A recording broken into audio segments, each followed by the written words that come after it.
Hello, fight fans. I'm that boxing writer, Jeremy Harridges, and welcome to Boxing and Coffee, the show that infuses a little bit of coffee into your boxing. Cheers. So, few things. I am not in my home studio right now. I am recording remotely. So, a little bit of a difference, but I have the background of my home studio. So we are going under the illusion that we're in my boxing happy place, but we are off site. But it's still the morning. I'm still drinking some coffee, and there's a new coffee that I'm working with right now. I just received a bag, and again, I always order these on my own. No one's paying me to do this. Um, I just received a bag of coffee from Kicking Horse Coffee, and it's called Grizzly Claw.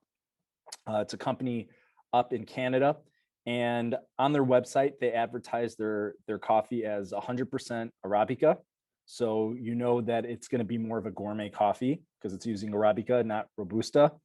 And a few things about this coffee: it's labeled to be rich, to have undertones of dark chocolate, and to be decadent. I'm drinking it right now, and I'll be drinking it throughout at least the week. I mean, I got a nice size bag. It comes as whole bean coffee. I ground it up and did the whole French press deal. So this is my first experience with it. This is my first. You can't really see it with my my green screen in the background, but this is my first cup of it, and so far so good. It's definitely got more of a bold flavor than maybe some of the other ones that I've had, which is good. I like bold coffees. So I'm going to keep working my way through it. Again, I like to mess around with the mixtures of it that I make, as far as how much do I include in my French press. I went a little bit more moderate. I might amp it up for some more flavor. Plus, I'm using an old cup here that's had many. It's a travel cup, and it's had many a coffee pass through it. So it might be a little bit harder to tell the flavor in a cup like this. I'm gonna have to drink some more, and then I'll give my final judgments on Grizzly Claw coffee from Kicking Horse Coffee. But that's the one that we're going to be working with. As always, make sure that you guys give me suggestions. You can leave comments below on the video, and let me know what are some coffees that you'd be interested in hearing my take on, and that would be awesome. Also, be sure to like and subscribe. I'm always looking for new subscribers. Again, feel free to let me know. I'm going to be coming to you guys asking for questions. I'll let you know kind of in advance who I'm talking to. For example, today I'm supposed to be talking to Imantas Stanionis, who's a boxer from Lithuania. He's taken over the welterweight division. He's 12-0, 9 KOs. He's fighting on the undercard of the Jaron Ennis versus Sergey Lipinets main event on April 10th. He's fighting Thomas Delorme. That's going to be a nice step up for Imantas.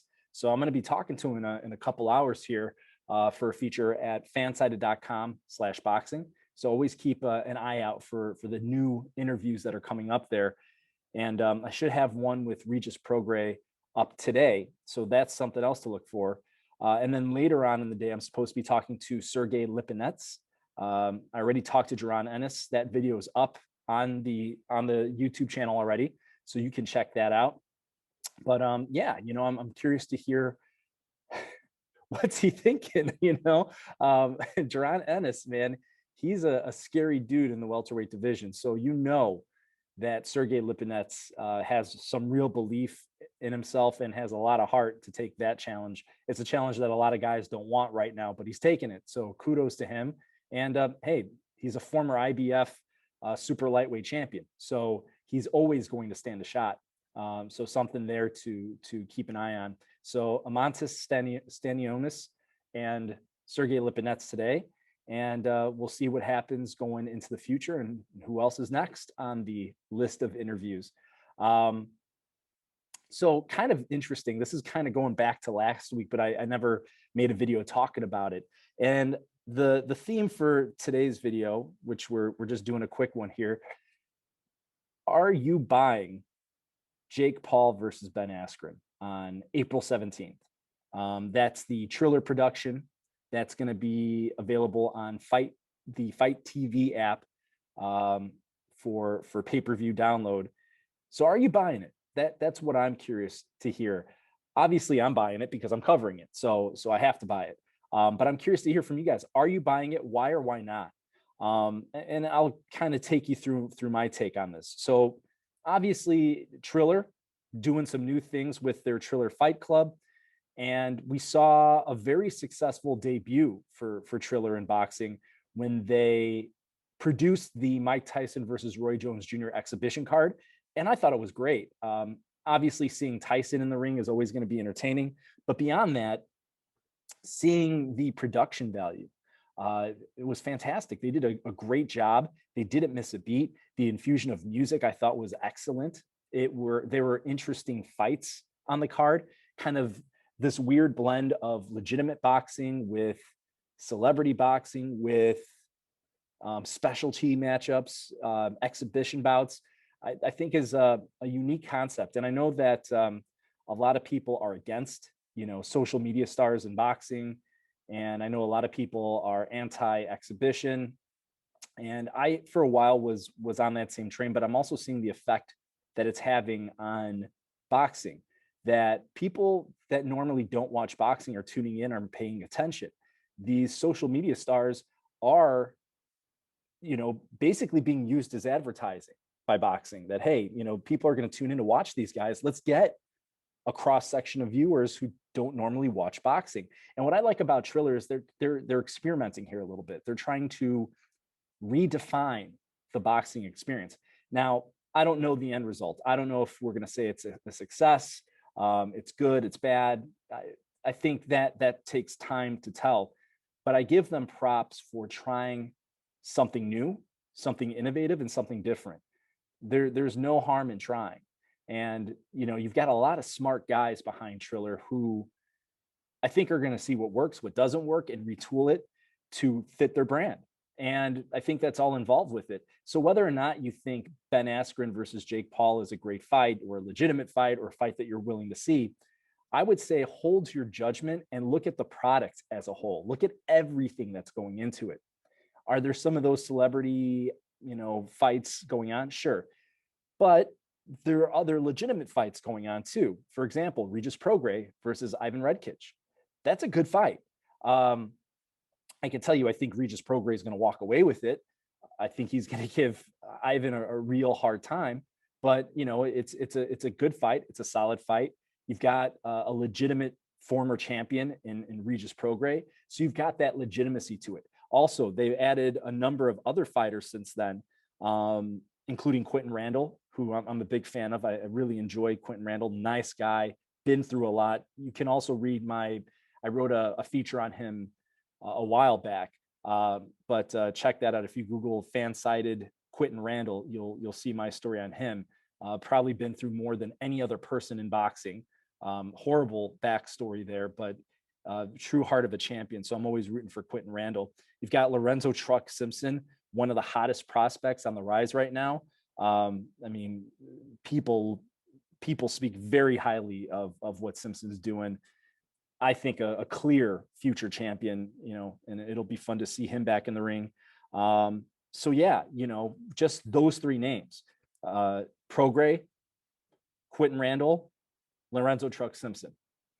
You've got some real boxing legitimacy. Yeah, you get a little bit of everything. And then on top of it, you got musical acts.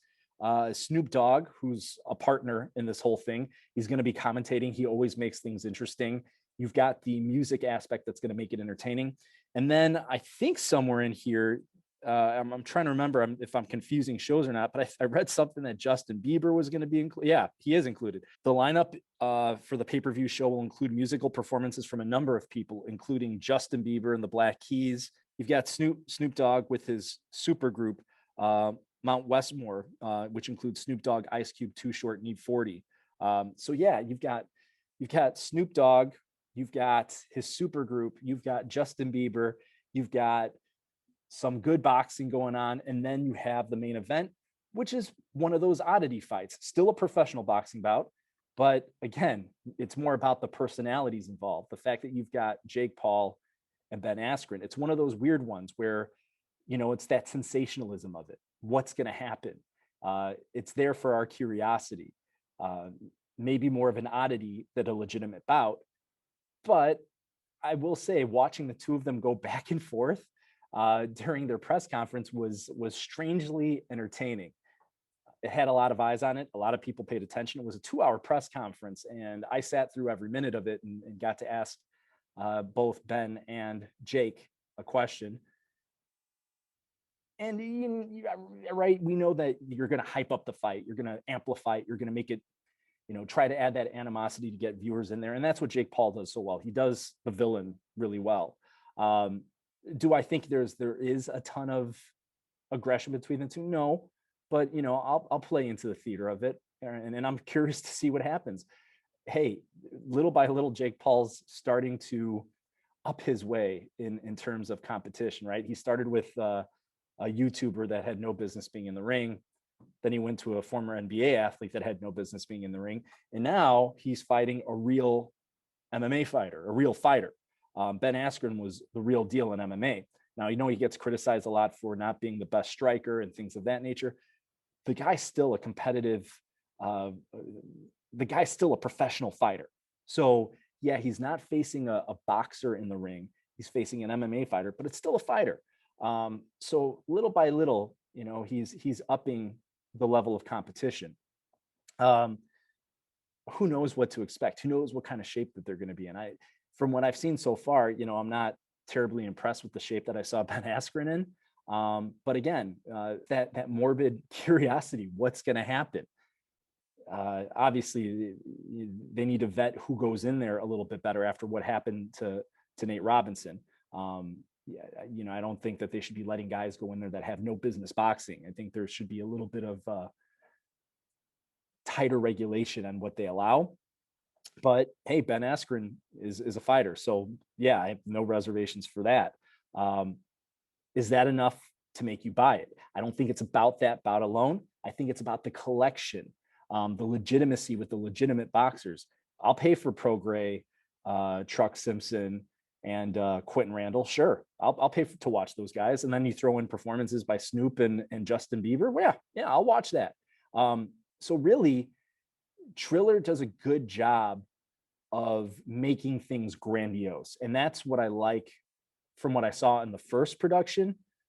And that's what I expect to see the second time around. Now, you're not going to have the eyes on this thing necessarily, that you would have had with Mike Tyson, like doing, over 1.6 million buys on pay-per-view. I mean, that's a different level.